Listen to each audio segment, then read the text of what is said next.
Well, joining me now in our Lagos studio is finance analyst Somi Akindikpe. Good to have you on the breakfast show today. Compliments of the season. Same to you. Now, we are recording another month of contraction. This is mimicking what we have going on in the entire economy as we speak at this point in time. But now is the time to start preparing to put our best foot forward. Correct. In terms of investment, infrastructure to support manufacturing. If not, we're not going to have a competitive edge come 2021. Correct.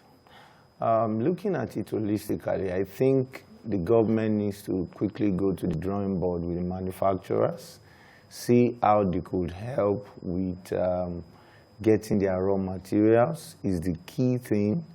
If they need to give them some relief on import duties on their raw materials, they should do that. If they need to find some level of security for them for locally sourced material, which might be in areas that are covered already with militants and stuff, they need to do that. Because if we fail to do that, already we have an ongoing effect of recession, plus the fact that come January, we are going to have other manufacturing companies from other African countries coming into Nigeria. Nigeria has the biggest population out of all the other African countries that we've signed. In terms of looking at activities with regards to the African continent agreement. So they will just come in, seeing that our own manufacturing companies are weak already, they just take over. And that you can't go back and say, I'm not signing the agreement again.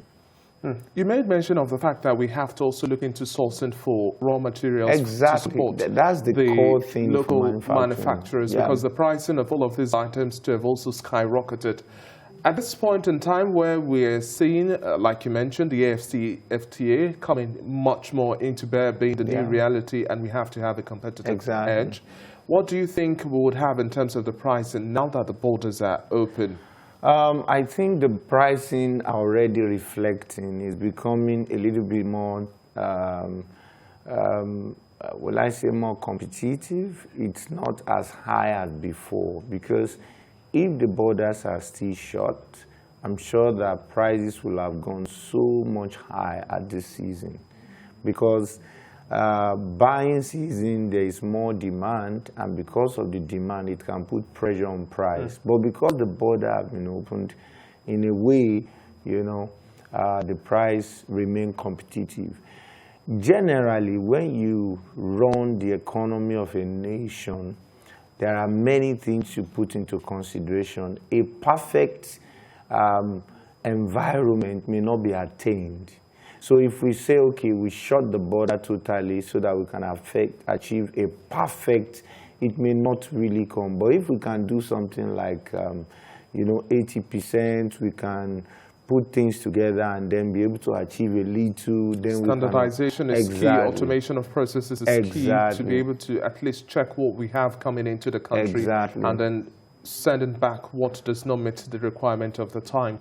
Now, at this point, once again, we're also looking at creation of hubs to support manufacturers, local manufacturers. This is quite critical. Very important. Globally, every single sector is looking at cost-cutting measures at this point in time, sharing of resources, strategically locating processing and manufacturing plants and activities in clusters, not working as silos. Now, how much of an intervention do you further expect from government? Just like I said the other day, I believe that the government can acquire some of these machines, put them in strategic location, in the hubs. But not at this point in time where we're still largely borrowing. Yeah, I said that if the government feels that I can't do this, bring in private investors. There are people that are ready to do that. Put an enabling environment in place, put policies in place, let these guys come in, the machines are on ground, these small hub manufacturers are on ground, and then the raw materials are on ground, then we are good to go.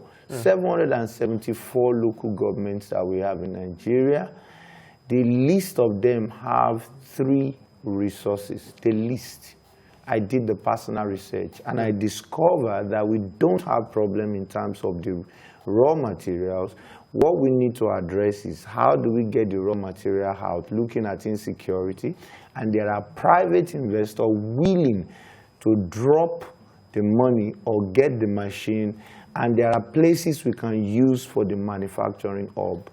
What the government needs to do is just put pen to paper. And in a case where government say, okay, I want to take part in this, they are free. Okay, so I mean, we look at a little bit of improvement in terms of supplier delivery time. That means that we are getting materials to the vantage points a little better now, but that's not still the best approach. So many have said, well, we have to look at intermodal means of transportation in terms of transportation of these raw materials and then the exchange we have of a finished product. But going back now to the finished item, improving on the quality, on the standards that we have, then that would help to present a better picture of accepting made in Nigeria goods. State by state level now, adopting this model and looking at the areas of competitive advantages, the governors seem not to understand clearly what has to be brought to the fore in terms of the product profiling that they ought to take, the support mechanism they ought to identify in their states, not expecting all of the support federally. Generally, what I see is that there's a lot of gaps when it comes to understanding how the economy runs and governance. Quite a number of people in government needs to be taken aside and schooled about manufacturing sector and how core and important it is. Because if you don't understand some things, you will not understand the necessity and the urgency of that to sustain it. So it's important for us to say, look, okay, look at it. Somebody is coming from a background that all he just wants to do is to win an election. He doesn't know about the economy. He has advisors. But it's not enough. For us to have a country run, you need to understand the economy to a level.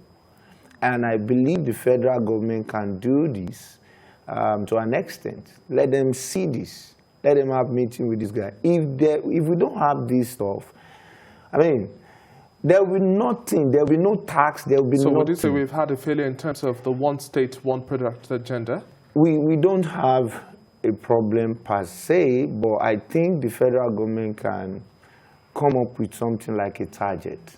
Okay, so let's have a target. Every state, this is what we expect from you every month. Once you can't meet up, we shift what you're supposed to produce to another state, or we give a private manufacturing company that target.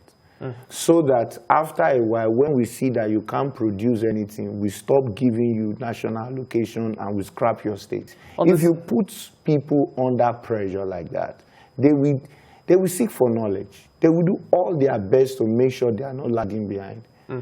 All the excuses will disappear. Okay. Now, understanding working models and then interpreting them is a totally different ball game. But at this point in time, what do you think is the forecast we would likely see for the first quarter of next year in terms of manufacturing and then the indices, how they're going to play out, especially as we're dealing now with the second wave of the COVID-19? There are some restrictions put in place. We don't know what the future would hold. The truth is that if nothing is done to support the manufacturing company, some of the stuff we've seen in the past might likely come up. Some of these manufacturing companies might start relocating to other African countries. And others will just die in natural death. Since they have the market already, they can come in. And that's going to affect us. There's going to be increase in unemployment. Our employment has gone out. So the government needs to look at this. It's important. It's important. Okay. Thank you very much for your time on the Breakfast Show today so far. It's been a pleasure speaking with you, Somi. Thank you. Yeah.